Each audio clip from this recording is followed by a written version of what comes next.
Hello, I'm jashykins, and now I'm going to review the Fringe episode, the latest one, Everything in its Right Place.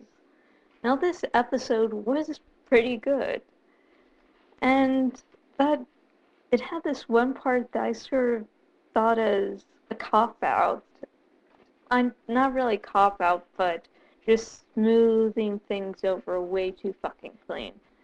It's the fact that the red first Lincoln Lee dies, and the Bolivia and him were a big long time couple, and so that Lincoln Lee dies. Then blue first Lincoln Lee that we find out is really fucking similar to the red first, and so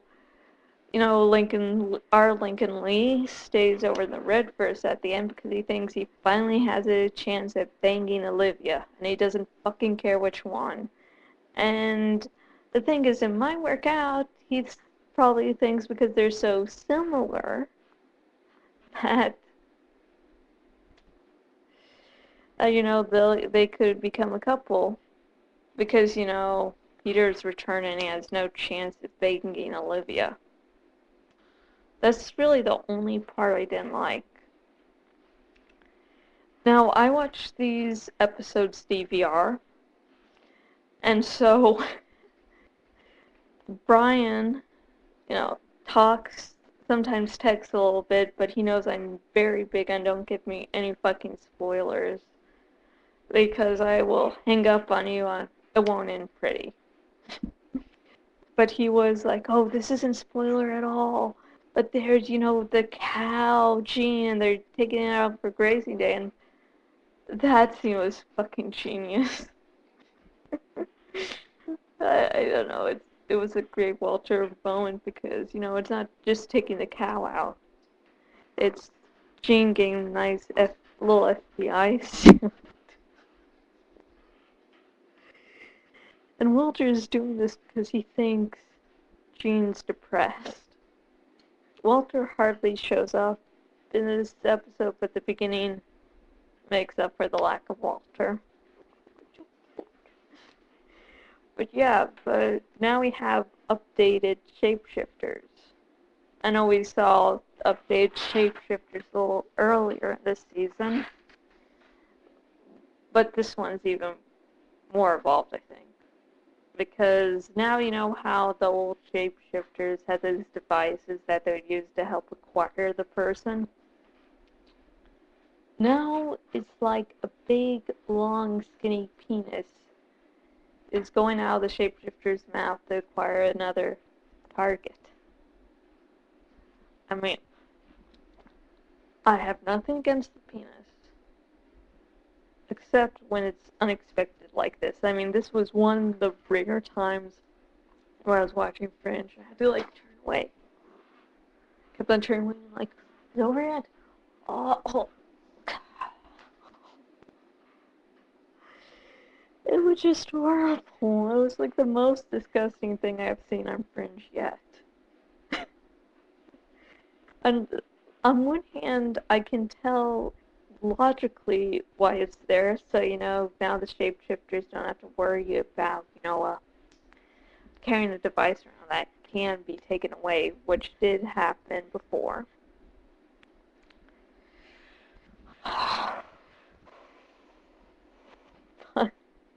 And so they don't have to worry about losing something, but it's just gross. It's just fucking gross. Yeah. If you didn't see this week's episode, why are you watching this review? And shield your eyes. And yeah, this week's case was about this one shapeshifter, Canaan, who is starting to, his body count is starting to add up, and they find out that he was at least one of the first shapeshifters, and he had agreed to it because he wanted to feel important. And our Lincoln Lee finally convinces Canaan that working for Dr. Jones is Not good, because, he had tried to have Canaan killed earlier in the episode. And so Canaan realizes that, and for now seems to be working with the Fringe division in the Blueverse. Or at least, Walter's going to fix him up. But yeah, what I found particularly interesting about the character of Canaan was his name.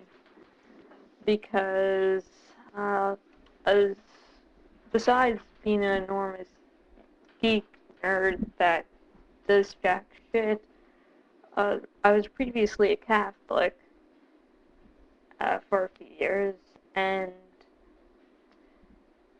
well, Canaan, let me get to this page, hang on, it was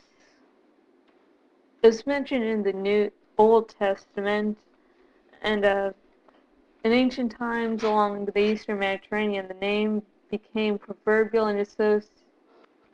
I messed up there, sorry. It was basically Israel, where, they sort of took over. Yeah, that's sort of where it was, so I knew it had some biblical things to it.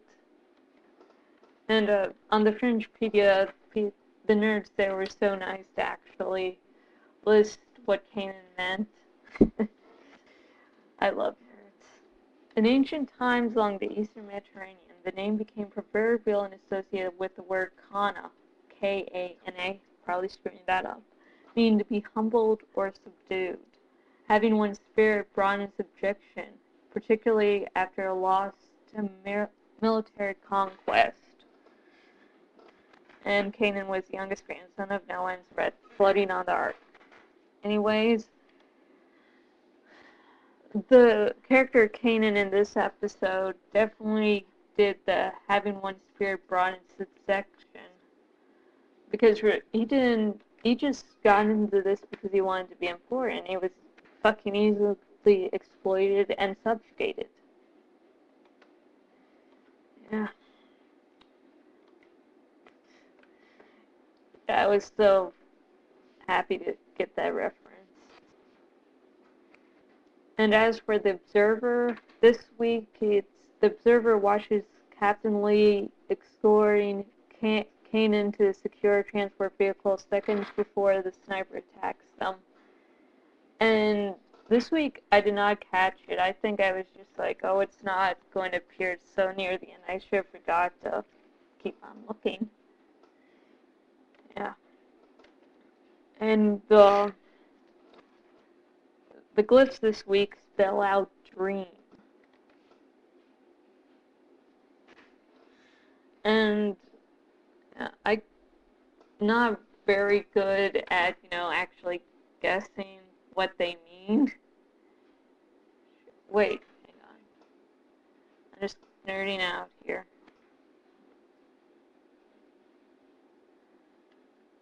No, I was actually trying to read it as an actual sentence, from previous episodes that didn't really add up. But ending it here now, it was a good episode. It brought another side to, the shapeshifters, because we've only up to now really seen them as the attackers, not as victims themselves. And we got to have the Lincoln Lee and Olivia and Peter love triangle worked out, which I'm happy for and disappointed at the same time. Yeah, it's a good episode, and Jean needs to dress an FBI outfit more often. Until next video, goodbye.